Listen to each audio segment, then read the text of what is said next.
Hello and welcome to the UAS Magazine podcast. I'm your host, Anna Simet. We are here live at the UAS Summit and Expo.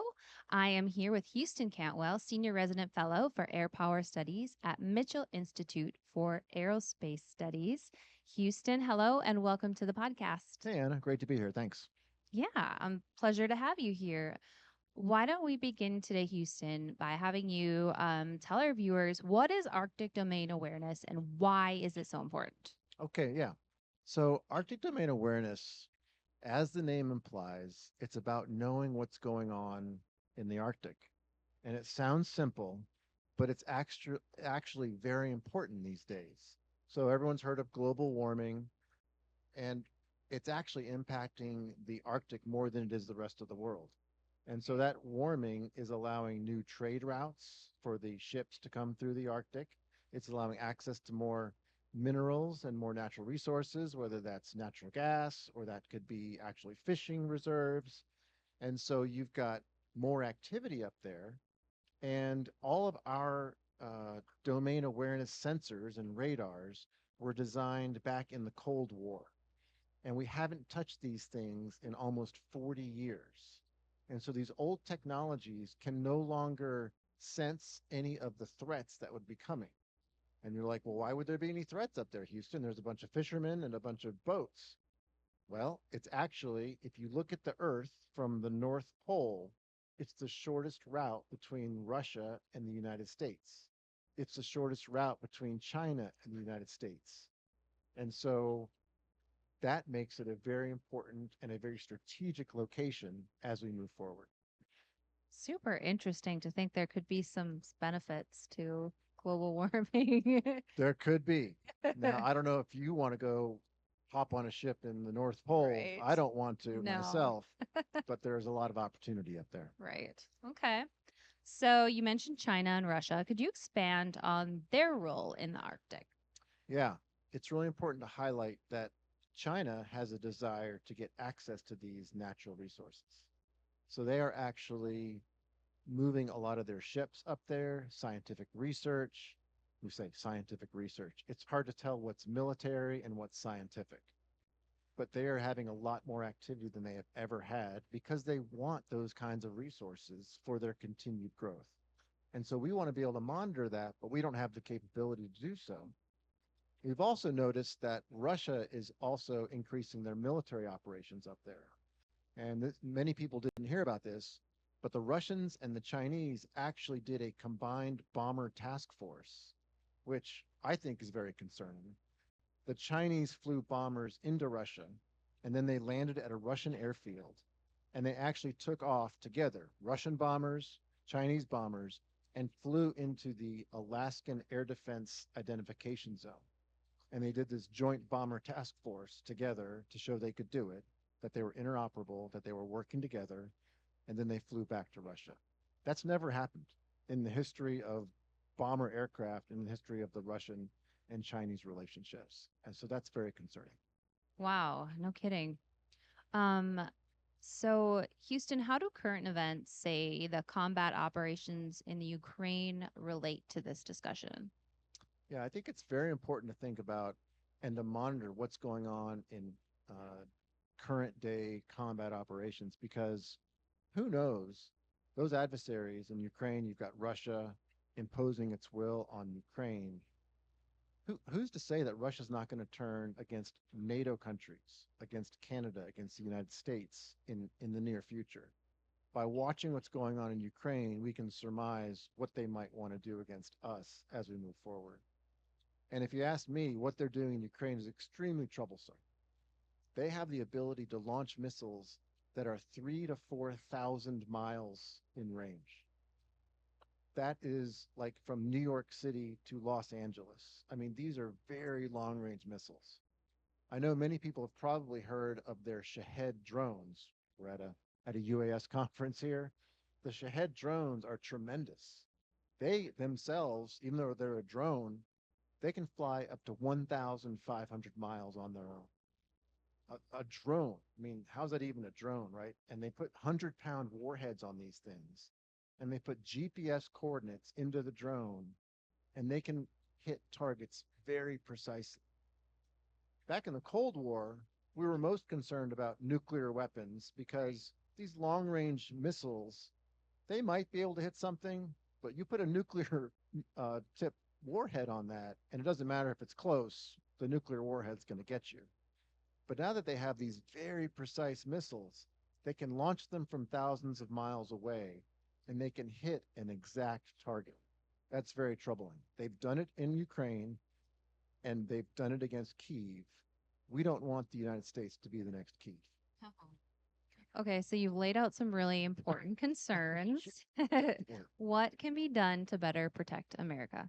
So I finished a research paper at the Mitchell Institute recently, and I came up with three pillars. Number one is we need to recapitalize our sensor network. That sensor network is comprised of air sensors, surface sensors, as well as space-based sensors. So we need new sensors. We also need to focus on making sure that we reduce the information stovepipes.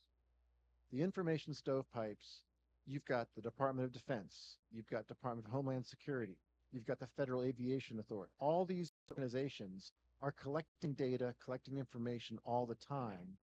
We have to break down the stovepipes and share information real time so that we're aware of threats and we give decision makers actual time to make decisions. So we need new sensors. We need to increase our information sharing. And then finally, we talked about it earlier, the importance of NATO. And so NATO shares a border with Russia. If there's anyone that's watching everything going on in the Arctic region and what's going on with Russian military activity, it's NATO. It's Finland, Norway, Sweden, Denmark, Greenland. All of those, all of those countries are laser focused on what Russia is up to. We need to partner extremely closely with them, have information sharing agreements, share intelligence, share real time information. And through those information exchanges, we can ensure that we've got increased domain awareness and know what the Russians are up to in that very valuable Arctic terrain. Okay, so let's look at the short term. Yeah. What immediate actions do you recommend? And then how about longer term? Yeah. As we look at short term, I think you're going to get the most bang for the buck if you look at your sensor suites. So I mentioned earlier that the Cold War, we invested a tremendous amount of time and energy and resources in making sure that we had sensors, we had lines and lines of radars to make sure we knew what the Russians were up to. We have to reinvest large amounts of money to make sure that we have an over the horizon radar system that looks thousands of miles deep into the Arctic and can sense when these threats are coming. The current sensors are unable to detect the modern cruise missiles, the modern one-way drones that we talked about, because many of these threats fly very low altitude, and the radars weren't designed for that.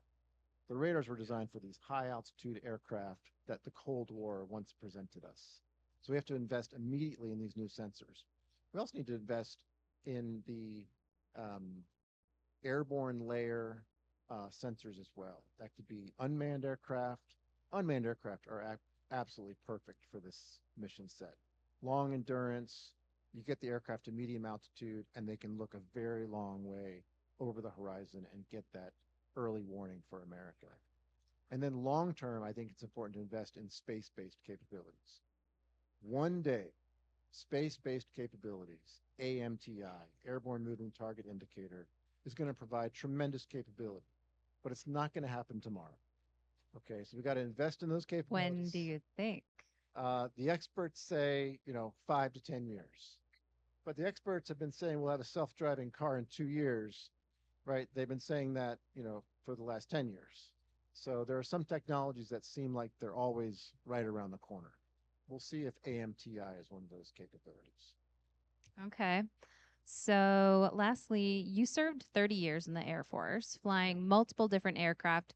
Could you expand a little on the role air power plays here? yeah. I think it's so important when you're talking U.S. national security. Homeland defense is the number one priority. You look at any national defense strategy, it's always going to say homeland defense is the number one priority. We have got to invest in a multi layered domain. So that's air, land, and space. Air is so critical because it's so flexible. We saw after the attacks of 9/11, we brought AWACS aircraft from NATO. They came back from Europe, where they were doing amazing work in Europe, but they were flexible to move from Europe back to America, and they helped defend our skies. Air power is flexible, it's extremely capable, it's long endurance, and it is the ideal opportunity to get that capability up in the air fast and responsive when America needs it most. Such a critical topic. This has been a fascinating discussion, Houston. Anything else you want our viewers to know before we wrap it up? Yeah, all I'll say, Anna, is I've been trying to get to this UAS conference for years. I flew MQ-9s, I flew RQ-4s back when I was serving active duty, and it's been a real treat to spend some time here on the floor. Here's some really expert speakers over on the stage, and really excited I got a chance to be a part of this event. It's your first time. It is, yeah, it absolutely is. Awesome. Well, we're so glad that you came. And thank you so much for coming on the podcast and chatting with me. Yeah, thanks for the opportunity. Absolutely. And to our viewers, thanks so much for tuning in. I hope you enjoyed this podcast as much as I did.